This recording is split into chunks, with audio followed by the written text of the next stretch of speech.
damos la bienvenida a todos los que están y a todos los que se han acoplado por medio de la página, Facebook y YouTube, y no sé de qué más.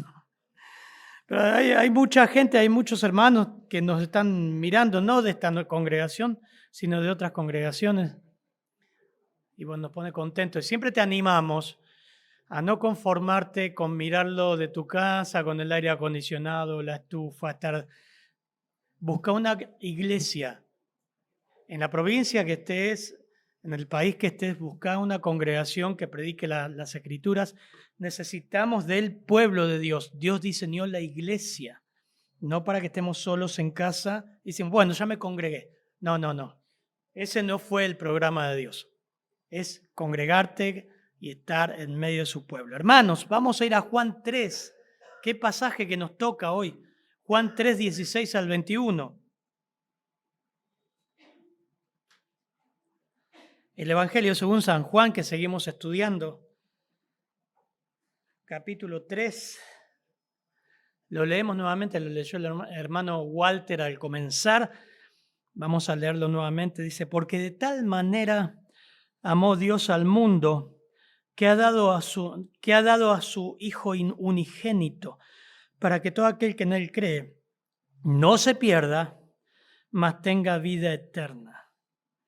Porque no envió Dios a su Hijo al mundo para condenar al mundo, sino para que el mundo sea salvo por Él.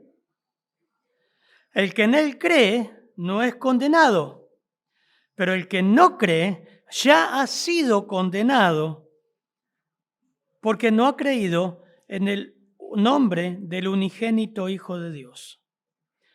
Y esta es la condenación, que la luz vino al mundo, y los hombres amaron más las tinieblas que la luz, porque sus obras eran malas.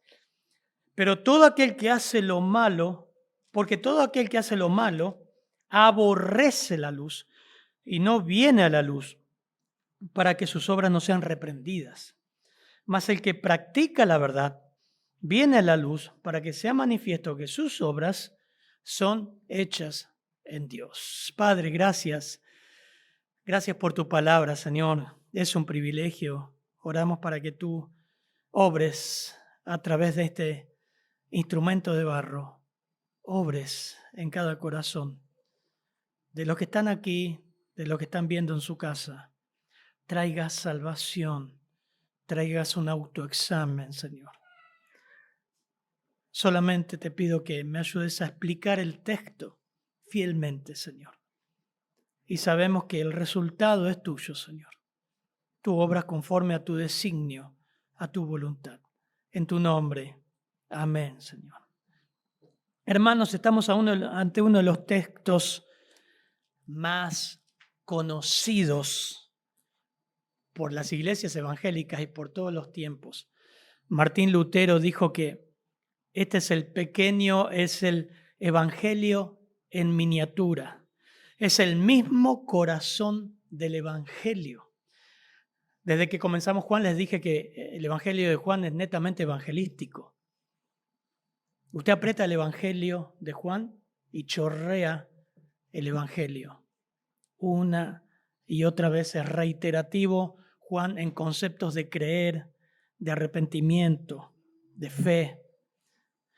Venimos en el capítulo 3 viendo la historia de Nicodemo, que ya lo predicamos, tiene que ir a buscar ese estudio, donde el Señor habla a este religioso y le habla acerca de la regeneración. En su conversación le da respuesta a su incredulidad.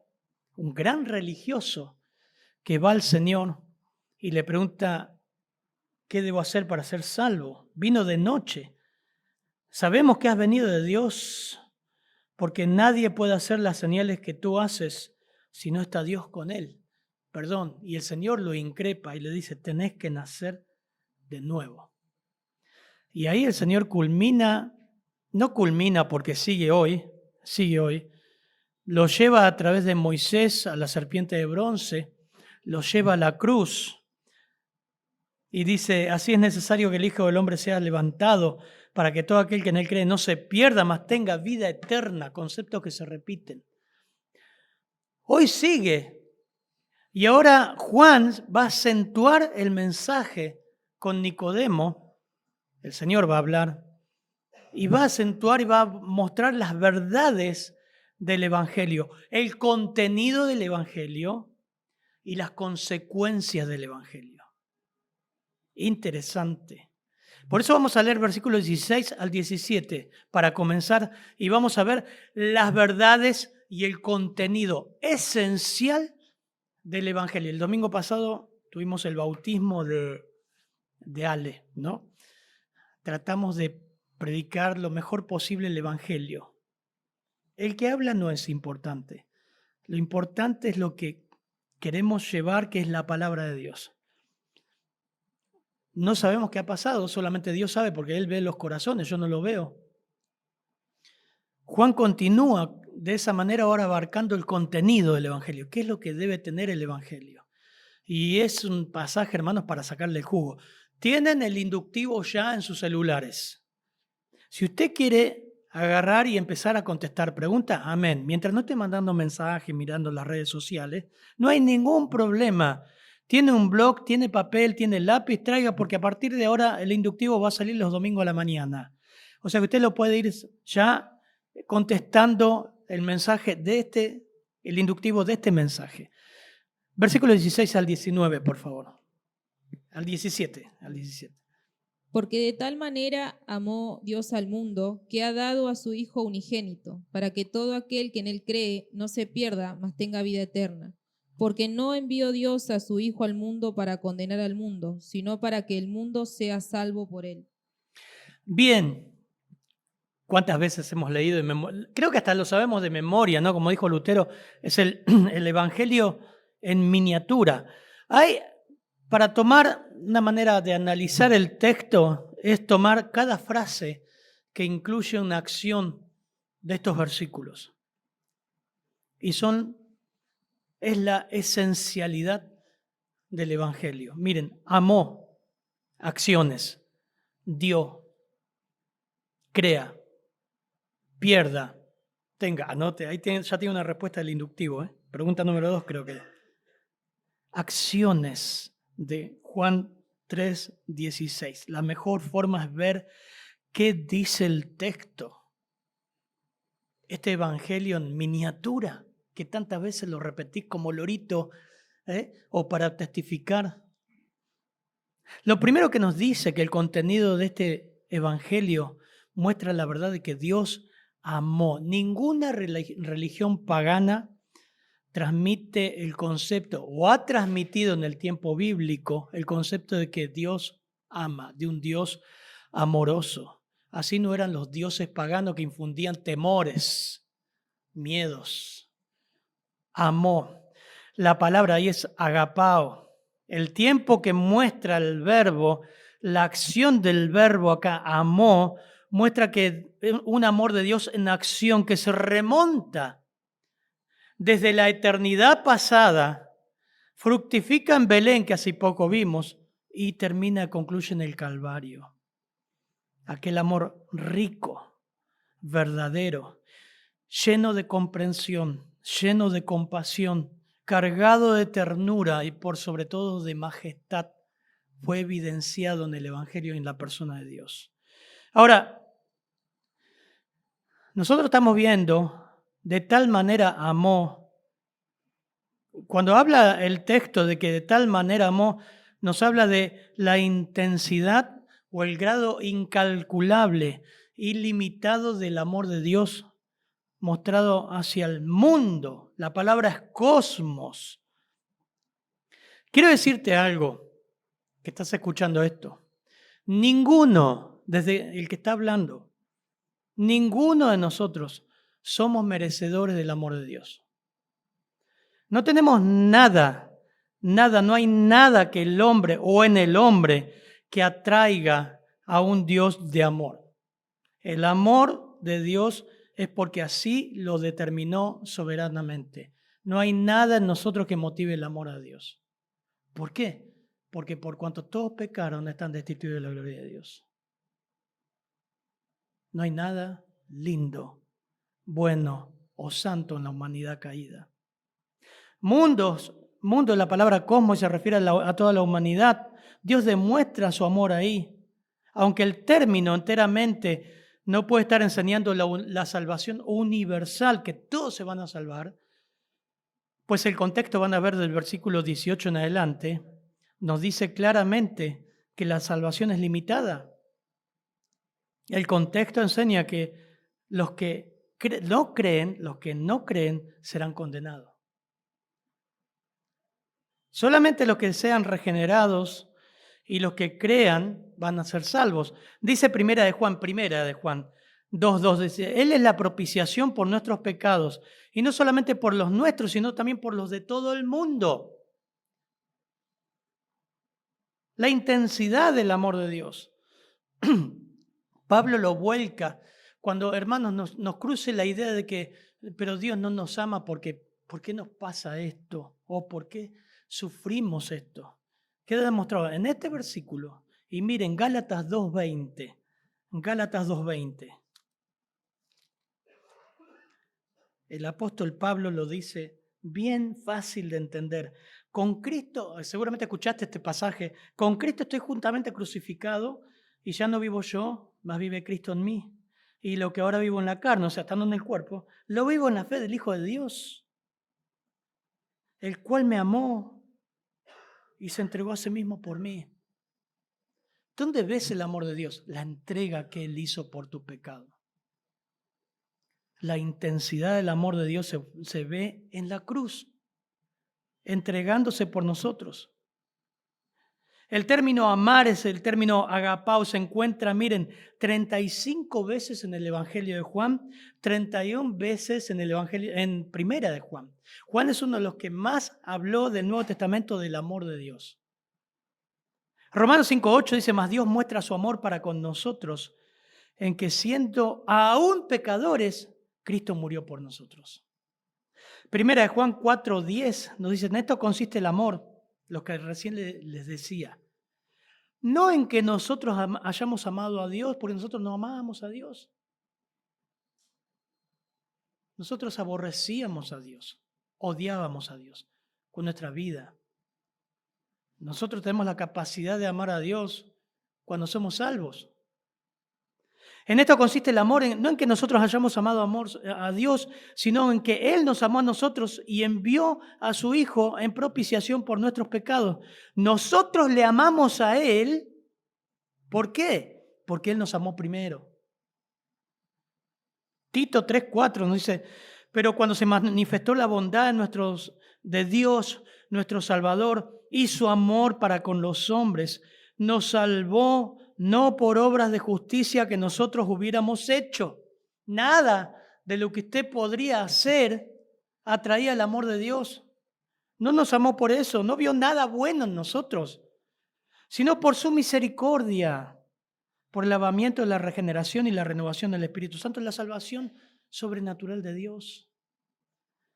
De tal manera, qué intensidad fue, y ahora empieza a explicarlo con la otra acción. Cuál intenso fue el amor de Dios para con nosotros, en que siendo nosotros pecadores, manda a su Hijo. Y acá Juan lo dice de otra manera. Miren la segunda acción, estamos en la primera, la segunda es dio. De tal manera amó Dios al mundo que ha dado. Expresa el grado incalculable del amor expresado por Dios a favor del mundo. Les leo la definición. La característica esencial del amor ágape es el dar. Y lo que Dios hizo es la expresión suprema de ese amor. Algunos traducen ha enviado o envió, pero le quita el impacto del verbo dar, que la forma que está aoristo, la forma que está dada significa de que dio de una vez dio a su Hijo, lo dio, y no es algo impuesto a Dios o forzado sobre Él desde afuera. Ha dado, traduce un verbo en tiempo aoristo, como es el caso del verbo amó, nos amó desde la eternidad. Él decidió dar a su Hijo por nosotros. Hay un pasaje que es Romanos, por favor, 8:32, ilustra esta verdad. el apóstol Pablo, Romanos 8:32, miren lo que dice. El que no escatimó ni a su propio Hijo, sino que lo entregó por todos nosotros, ¿cómo no nos dará también con él todas las cosas? Dijo, no escatimó. Yo busqué esa palabra escatimar. Y significa escatimar, significa cercenar, disminuir o escasear lo que se ha de dar o hacer acortándolo todo lo posible. Pichulear, decimos los porteños, ¿no? Pichulear, acortar. Eso es escatimó. Pablo dice, Dios no pichuleó con nosotros. Dios no escatimó, dio a su Hijo. Pero ¿por qué pasan tantas guerras en el mundo? ¿Dónde está Dios? ¿Dónde está su amor? Ahí está, en el mismo lugar que siempre, la cruz. ¿Pero por qué el mundo sufre tanto? ¿Por qué pasan tantas cosas? Fíjate la verdad de Romanos 1. Fíjate la consecuencia que trajo el pecado, el odio, la enfermedad, la muerte. Pero Él no escatimó. Y fue tal la intensidad que de tal manera amó Dios al mundo que dio. Y dice también esa verdad de que dio a su Hijo unigénito. ¿Saben que nunca el Señor usó ese nombre para sí mismo? Así que esto es un agregado de Juan. No escatimó a su Hijo, su único Hijo. Yo creo, no sé, se lo voy a preguntar a Juan en el cielo, quizás usted también, que Juan estaba pensando en Abraham, su hijo unigénito. Génesis 22:2 aparece el mismo concepto. Toma ahora a tu hijo unigénito, único, Isaac, a quien amas. ¿Se acuerdan que lo vimos en Juan? Cristo era el deleite del Padre en el cielo. ¿A quién amas? Vete a la tierra de Moria y ofrécelo allí en holocausto sobre uno de los montes que yo te diré. Fue la prueba suprema que Abraham tenía por Dios. Fue su disposición a sacrificar su hijo y a una escala mucho mayor es lo que hizo el Señor. La diferencia que en el momento que Abraham bajaba el puñal para sacrificar a su hijo, una gran prueba que Dios puso en Abraham, Dios agarra la mano de Abraham y dice, no hagas eso. Y le dio un animal, un cordero para que sacrifique. Y ese cordero hablaba de Cristo. Con la diferencia abismal, la escala mucho mayor que con el Hijo. El Hijo clamó, Elí, Elí, lama sabactani. Padre mío, ¿por qué me has desamparado? Ahí bajó el Señor el puñal y mató a su Hijo. Lo dio. El Hijo unigénito. Tercera verdad que aparece en Juan 3:16. Porque de tal manera amó Dios al mundo que ha dado su Hijo único, para que todo aquel que en Él cree, Dios amó y dio a su Hijo con un solo propósito, que se expresa continuamente en Juan, que crean. Todo aquel expresa la amplitud, todo aquel que cree, que todos, la idea que el Evangelio llegue y todos crean. Pero lamentablemente es restrictivo, porque Juan 1:12 dice, más a todos los que lee, ¿a todos los que? No escucho. Juan 1:12, más a todos los que lee, recibieron, a los que creen en su nombre, les dio derecho de ser hijos de Dios. Y no todos lo recibieron, y no todos creen. Pero pastor, mucha gente cree. Los demonios también, dijo Santiago. Los demonios creen. Los demonios veían a Jesús y caían adelante de él. Santiago también dice lo mismo. Creen y tiemblan, dice Santiago. Entonces, esto se refiere a los que fueron espontáneos, dándole la bienvenida, a los que se apropiaron de Cristo. Juan 3:15, que veíamos recién, para todo aquel que cree, no se pierda, mas tenga vida eterna. Es condicional, es restrictivo. La salvación no es universal, todos van a ir al cielo. No es así, solamente los que creen, los que se apropian. La Biblia no enseña una especie de universalismo en el sentido de que finalmente todos, sin excepción, serán salvos. Dios ofrece la vida en Cristo a todos, sí, pero solamente los que cumplen la condición establecida por Dios, creer en su Hijo, disfrutarán del privilegio merecido, ofrecido. El ofrecimiento de Dios es lo suficientemente amplio, es interesante este concepto, para abarcar al más vil pecador, al más vil, horrible y cochino pecador. Dios puede salvar a quien quiere, pero lo suficientemente angosto para excluir a los que rechazan a Cristo. Por eso Él habló de un camino ancho y un camino angosto, una puerta ancha y una puerta angosta, un buen árbol y un mal árbol. No todos se salvan.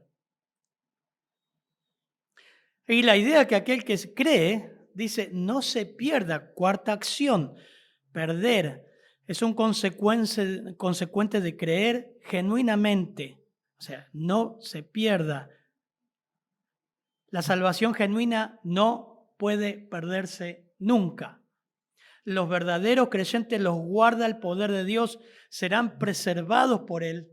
Nunca se perderán, siempre permanecerán, siempre seguirán al Señor. ¿Eso lo está diciendo usted, pastor? No, lo dice en las Escrituras. Hebreos 10:35 dice, pues no perdáis pues vuestra confianza, que tiene grande galardón, porque os es necesaria la paciencia, para que habiendo hecho la voluntad de Dios obtengáis la promesa. Porque aún un poquito, y el que ha de venir vendrá, y no tardará más. El justo vivirá por fe, y si retrocediere no agradará mi alma. Pero ustedes no son de los que retroceden para perdición, sino de los que tienen fe para preservación del alma. Hermoso, qué lindo. Uno de los tantos textos, ¿no? Uno de los que primero memoricé de creyente, Juan 5:24, memorizarlo. Mirá, de cierto os digo, el que oye mi palabra y cree al que me envió, tiene vida eterna ahora. Y no vendrá condenación, futuro, mas ha pasado de muerte a vida ahora. Juan 5:24. Verdades, no se pierda, no se pierde. Hermano, el que verdaderamente ha conocido al Señor, le ha seguido, lo ha abrazado, se ha apropiado, se ha comprometido con Él, no se pierde, permanece, persevera. Es interesante. Y dice, tenga vida eterna. No se pierda, sino que tenga vida eterna. En quinto lugar, la última acción de Juan 3:16. La idea que expresa el deseo eterno de Dios y el propósito para el cual vino Cristo. El propósito prioritario de este evangelio que se repite varias veces es que tenga vida eterna. Juan 20:31 dice, pero estas cosas, les voy a dar texto, porque estoy leyendo todo yo solo. Juan 20:31 dice, estas cosas se han escrito para que creáis que Jesús es el Cristo, el Hijo de Dios, y para que creyendo tengáis vida en su nombre. Concepto que continuamente afirma. Es una vida que pertenece al futuro, esto es interesante, la eternidad, pero que es una posesión presente. Ahora, dirían los gringos, now, ahora. El adjetivo eterna, que es amonios, aparece 17 veces en el Evangelio de Juan, 6 veces en Primera de Juan, y va acompañado de vida. Indica una vida diferente en calidad que caracteriza la era presente y más. Tal como se usa aquí, el nombre y adjetivo tienen un sentido cuantitativo. Se trata de una vida que nunca termina. Un autor escribió, dice, se debe creer en el unigénito Hijo de Dios, pero Jesús menciona la necesidad de la regeneración antes de creer, nacer de nuevo. Nicodemo. La obra de Dios dentro del alma siempre precede a la obra de Dios en el que el alma coopera con fe dada por Dios. A Dios sea la gloria. Dios inicia eso. Por eso quizás en esta mañana te pueda llevar, si estás en tu casa o acá, a clamar a Dios y decir, Dios, dame vida, porque me doy cuenta que no soy creyente. Dios, quiero clamar que perdones mis pecados, que la verdad de este evangelio se apropie, me pueda apropiar en mi vida, porque evidentemente nunca entendí nada. Y quizás Dios te está llevando como a Nicodemo. Con ese temor, esas dudas, fue a Jesús de noche y el Señor lo confrontó con el evangelio. Tenés que nacer de nuevo. Todo lo que hiciste y entendiste hasta ahora no sirvió de nada, Nicodemo. ¿Cómo tú, maestro de Israel, no entiendes estas cosas? Hermano o amigo que estás viendo esto, no importa los años de iglesia que vayas, no importa la cantidad de años, no importa si tu mamá te leyó la Biblia, si oraste con tu abuelo, si tu bisabuelo era Spurgeon, vos tenés que nacer de nuevo, tenés que tener una relación con Cristo, tenés que apropiarte de Él. Y ahora lo explica en forma negativa, versículo 17, por favor. La misma verdad, pero en forma negativa. 17. Porque no envió Dios a su Hijo al mundo para condenar al mundo, sino para que el mundo sea salvo por él. Qué lindo, ¿cuántas veces lo leímos, no? No envió Dios al mundo, no envió Dios a su Hijo al mundo para condenar. Ese para es un condicional, está hablando de la intención de Dios. La intención de Dios no era condenar al mundo, sino para que el mundo sea salvo por él. Cuando el Señor fue a comer a la casa del petizo, Zaqueo, y el petizo se arrepintió, dijo, mira, Señor, todos mis bienes los doy a los pobres, la verdad que soy una porquería, robé, voy a devolver todo cuadruplicado. El Señor se para y dice, hoy ha venido la salvación a esta casa, porque el Hijo del Hombre vino a buscar y a salvar lo que se había perdido. Estás perdido. Aunque vayas a una iglesia, estás perdido si no tenés una relación con Cristo. Estás perdido. No sé si tenés la noción de lo que significa estar perdido. En el medio de la oscuridad, sin Dios, dice Efesios, en el mundo, ajenos a los pactos, a las promesas de Dios. Ustedes recuerdan que Juan y los evangelios continuamente nos muestran que el Señor no fue a Roma a predicar el evangelio. No fue a gente incrédula, pagana, fue a religiosos. Y es interesante que hoy cuesta más predicar el evangelio a bautistas, hermanos libres, pentecostales, evangélicos, que creen que son salvos porque hicieron una oración, pasaron al frente, se emocionaron y hasta se bautizaron. Pero viven una vida religiosa sin intimidad con Cristo. Y esto nos dice Juan. Miren, ¿qué dice el versículo 17? Que la intención de Dios era no condenar al mundo, sino que el mundo sea salvo. ¿Por qué dice esto? ¿Por qué habla ahora en forma negativa? Porque según creían los judíos, cuando el Mesías vendría y vino, vendría para condenar a los paganos y hacerlo arder en el infierno. A todos los paganos, a todos los samaritanos, a todos los gentiles. Solamente los judíos serían salvos, como Juan 8. Nosotros somos hijos de Abraham. Tú eres nacido de fornicación. Los judíos se creían salvos. Entonces, cuando vendría el Mesías, listo, va a condenar, va a quemar como fuego, como una estopa a todos los paganos, a todos los gentiles. No. No envió Dios al mundo para condenar al mundo, sino para que el mundo sea salvo por él. Esta es la respuesta a Nicodemo, a los judíos. Amós nos dice, Amós 5:18, ay de los que desean el día de Jehová. Esto viene de hace años. Amós 5:18.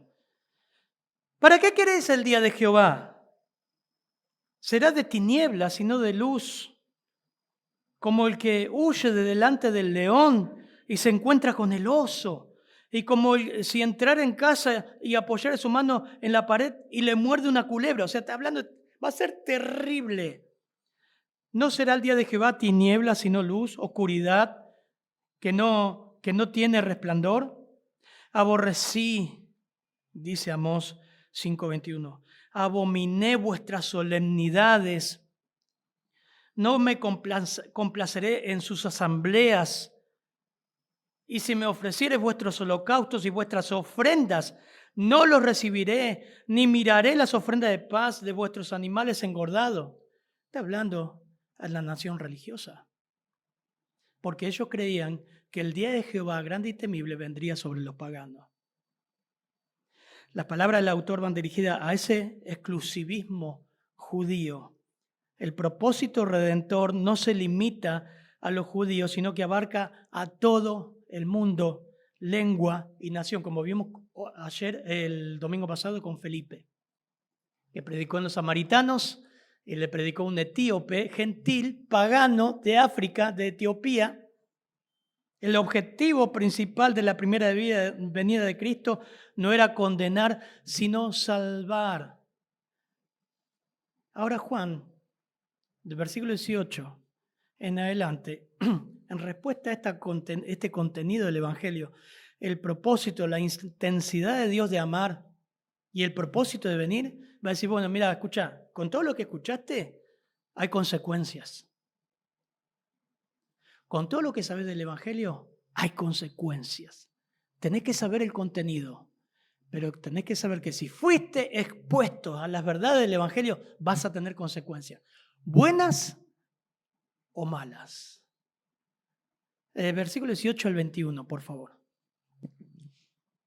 El que en él cree no es condenado, pero el que no cree ya ha sido condenado, porque no ha creído en el nombre del unigénito Hijo de Dios. Y esta es la condenación, que la luz vino al mundo y los hombres amaron más las tinieblas que la luz, porque sus obras eran malas. Porque todo aquel que hace lo malo aborrece la luz y no viene a la luz, para que sus obras no sean reprendidas. Mas el que practica la verdad viene a la luz, para que sea manifiesto que sus obras son hechas en Dios. Amén. Amén, qué lindo. Miren, versículo 18, si usted empieza a marcar ahí en su Biblia, marque la Biblia, es bueno si la estudia.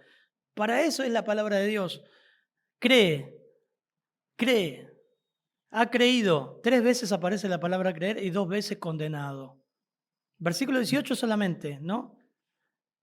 Eso nos habla de una verdad que el autor quiere decir, que hay consecuencias, que hay dos grupos. Hay dos grupos. El que permanece en Cristo por la fe no es juzgado. Nunca se pronunciará una sentencia de condenación en el infierno. Nunca, nunca. Si realmente te has aprendido a Cristo, te has abrazado a Cristo, te has humillado a Cristo, has entendido las verdades elementales del Evangelio, tu estado pecaminoso, tu estado de perdición, has entendido que debes renunciar a vos mismo, niéguese a sí mismo y siga a Cristo. Y eso es una verdad permanente en tu vida, porque creíste ayer, hace 20 años y seguís creyéndolo hoy, siempre está en tiempo presente continuo. No es que vas al cielo porque creí hace 20 años. La evidencia de tu compromiso con Cristo es hoy. Cree, ha creído. El que permanece por la fe en Cristo no es juzgado. Romanos 8:1 dice, ahora pues ninguna condenación hay para los que están en Cristo Jesús. Ninguna condenación hay para los que están en Cristo Jesús, los que no andan conforme a la carne, sino conforme al Espíritu. O sea, que andan en novedad de vida. Se palpa. El otro grupo es el que rechaza a Cristo y no cree en Él como el unigénito es Hijo de Dios. Y el texto nos muestra que no tiene que esperar un largo plazo para el castigo porque su condenación ya está. Esto es terrible. Esto es impactante. No tiene que esperar al infierno, su condenación ya es ahora. Fíjense el triple uso del verbo creer, doble uso del verbo condenar. Juan es reiterativo, hasta el cansancio, para que los conceptos se fijen en nuestro corazón.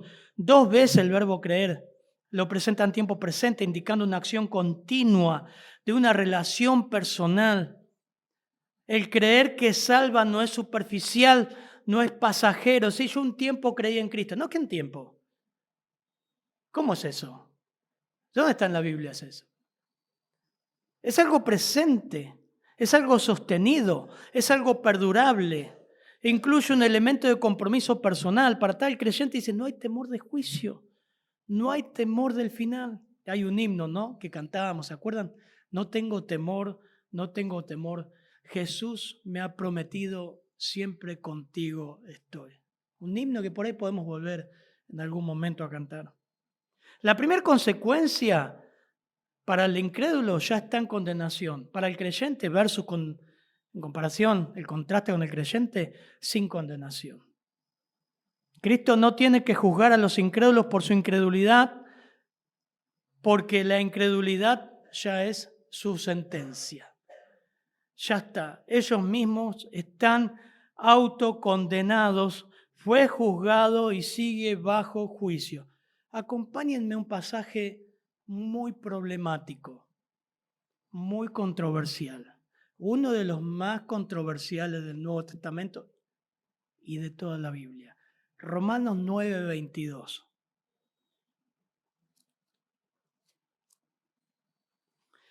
Sí, lo tenés. Romanos 9:22. Y que, si Dios, queriendo mostrar su ira y hacer notorio su poder, soportó con mucha paciencia los vasos de ira preparados para destrucción, Y 23, así vemos el contexto. y para hacer notorias las riquezas de su gloria, las mostró para con los vasos de misericordia que él preparó de antemano para gloria. ¡Wow! Si me meto acá no salgo más. ¡Qué texto! Dos destinos, dos grupos, vasos preparados para destrucción. La idea ahí, preparados, que se preparan a sí mismos. ¿Qué es lo que los prepara para destrucción? Su incredulidad. Su incredulidad. Están en condenación. Pero el que cree no es condenado. Pablo dijo, ¿qué pues diremos a esto? Si Dios es por nosotros, ¿quién contra nosotros? La primer consecuencia para el incrédulo que se rechaza a Cristo ya está en condenación. No es que muere y va al infierno. Sí, obviamente, muere ahora, va al infierno. La solución, ahora arrepentite. Ahora deja tu incredulidad y abraza a Cristo. Es la única, es la única. La fe salvadora va más allá de un asentimiento intelectual, de los hechos del Evangelio. Incluye sumisión, confianza abnegada en el Señor. Da como resultado corazones obedientes y transformados. Por eso Juan ahora va a proceder a explicar la razón por la incredulidad de estos hombres. Se preparan a sí mismos. Tu incredulidad te está preparando para la destrucción. No habla de destrucción eterna, habla de martirio eterno, infierno. Lo vimos en Apocalipsis, lo vimos en toda la Biblia. Segunda consecuencia, versículo 19, por favor. Y esta es la condenación, que la luz vino al mundo y los hombres amaron más las tinieblas que la luz, porque sus obras eran malas. ¿Por qué son incrédulos? Porque aman lo que hacen. Aman lo que hacen. Juan está explicando cómo opera el proceso de juicio que lleva a la condenación. Los hombres amaron más las tinieblas que la luz. Y es una de las notas trágicas de Juan que continuamente habla. Los hombres literalmente no son ignorantes de su pecado. Ellos rechazan voluntariamente la verdad. El versículo declara que amaron más las tinieblas. Aman su pecar y lo disfrutan. No son ignorantes, hermano. Bueno, pero es incrédulo. Aman lo que hacen. Saben que está mal porque Dios le ha dado conciencia. El chancho ama la basura, hermano. Lo que vienen del campo donde está, el chancho vos lo puedes limpiar y traer acá y tenerlo de mascota. ¿Vieron que hay gente que adopta chanchitos chiquitos? Ahora, llevarlo a un campo se va a revolcar en el chiquero porque su naturaleza ama la basura y come basura. Y tiene mal olor. No sé si fuiste un chiquero. Es horrible. Me gusta el jamón igual. Pero Eso nos habla de la naturaleza del pecador. La salvación es tan sobrenatural que nosotros éramos chanchos. ¿Cuántos de nosotros acá? Y comíamos basura. Hablamos figuradamente. Disfrutábamos nuestro pecado. La salvación fue tan sobrenatural que es como que alguien trae un chanchito, toca con su vara mágica y lo transforma en un ser humano. Y ese ser humano comienza a comer comida. ¿Qué pasa si ese ser humano come comida de chancho? Se enferma. Por su naturaleza ahora come comida de humano. Muchas veces en las iglesias vemos gente que viene, que está un tiempo, y vos decís, no tenés que hacer esto, no tenés que hacer aquello. No hace falta decirlo, lo ves en su vida. En realidad nunca hubo una conversión. Sigue comiendo comida de chancho. Es fácil. Por eso no hay que tener paciencia y esperar que Dios obre en ellos. Pero tenemos que ser sabios para identificar la naturaleza. Cuando una persona conoce a Cristo, se entrega a Cristo y se arrepiente de su pecado, su vida cambia. Saqueo. Cambia. No come más. Y cuando comes basura, te enfermas. Porque ya no sos chancho. Cuando pecas, te ocurre tal dolor, tal vergüenza, te sentís tan sucio. Espero, ¿no? No sé si me pasa a mí, nos pasa a todos. Decir, no, yo no puedo seguir con esto. Porque ya no soy chancho. Dios me transformó. En tercer lugar, odian a Dios. No solamente aman lo que hacen. Por eso Jesús dijo Juan 8:12, diciendo, yo soy la luz del mundo. El que me sigue no andará en tinieblas, sino que tendrá la luz de la vida. Es blanco o negro. Los incrédulos optaron por su afecto a la pasión y a las tinieblas. En tercer lugar, versículos 20 y 21, por favor. Porque todo aquel que hace lo malo aborrece la luz y no viene a la luz, para que sus obras no sean reprendidas. Mas el que practica la verdad viene a la luz, para que sea manifiesto que sus obras son hechas en Dios. Están en condenación. Realmente ellos saben lo que hacen, el incrédulo. Ama lo que hace. Y en tercer lugar, que te van a decir que no, pero odian a Dios. Y así éramos nosotros. Rechazamos a Cristo. Rechazamos a Dios. O sea, el incrédulo forma un Dios en su mente como una idolatría.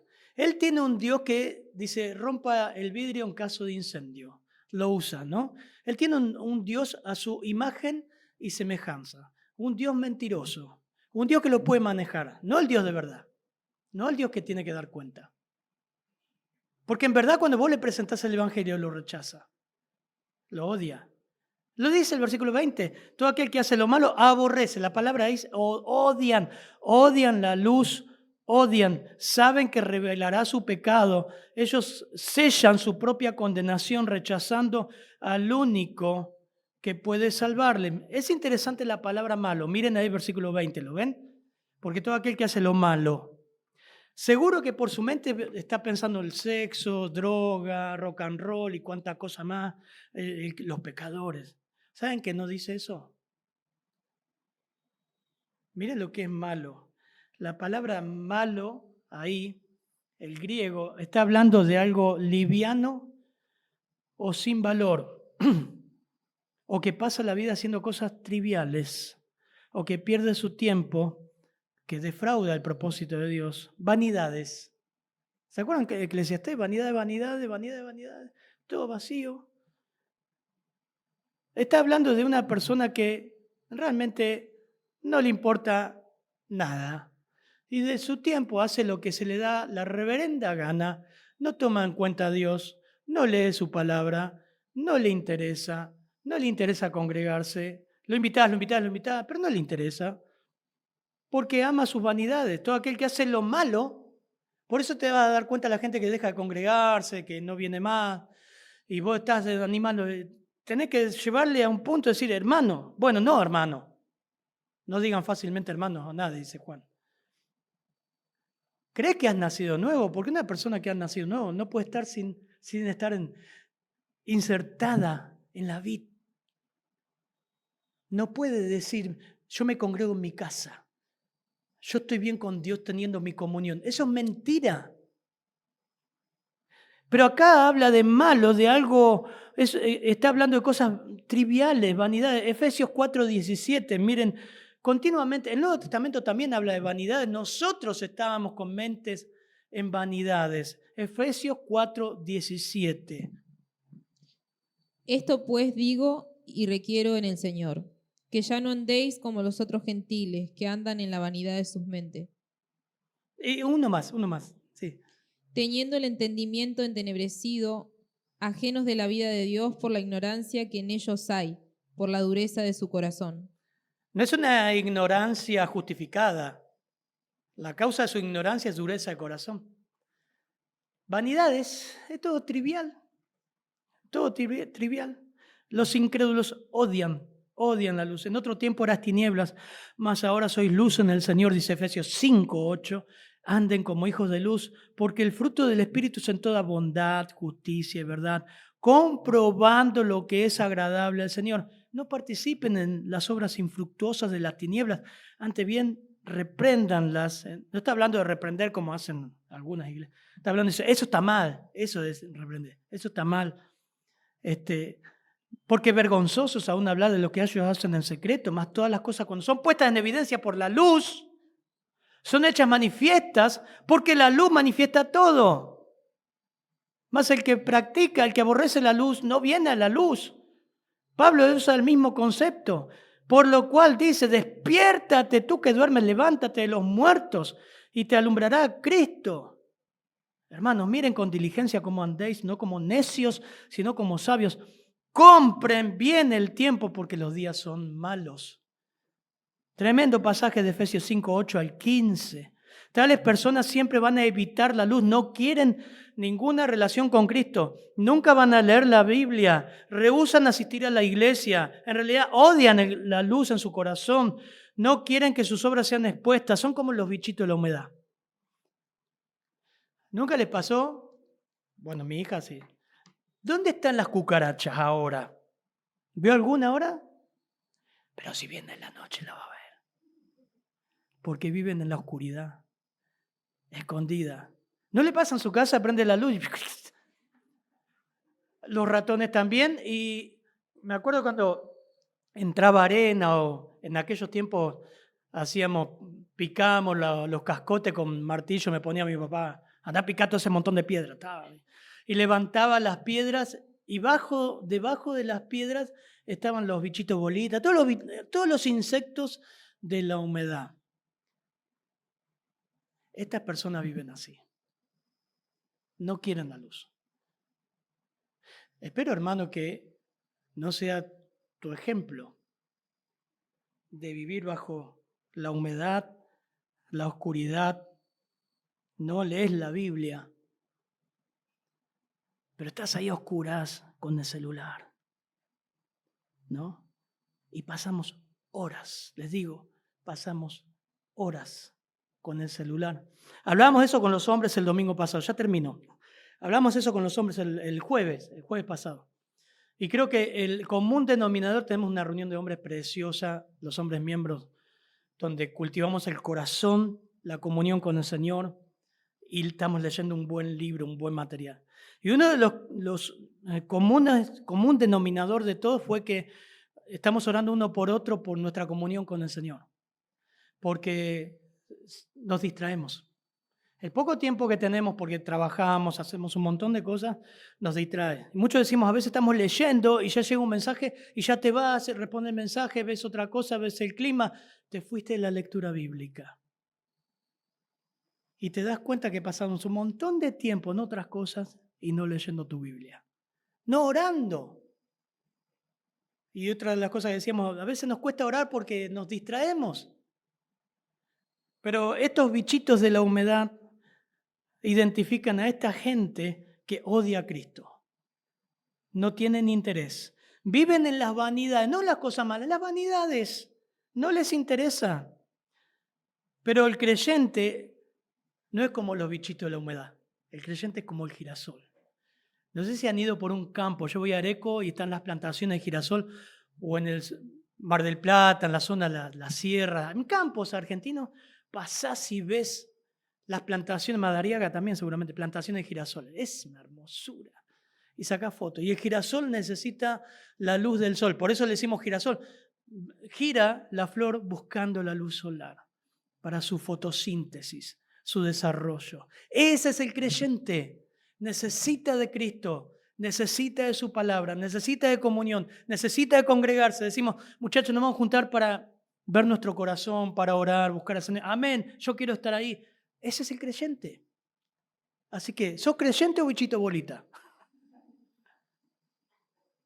¿Cómo es tu vida?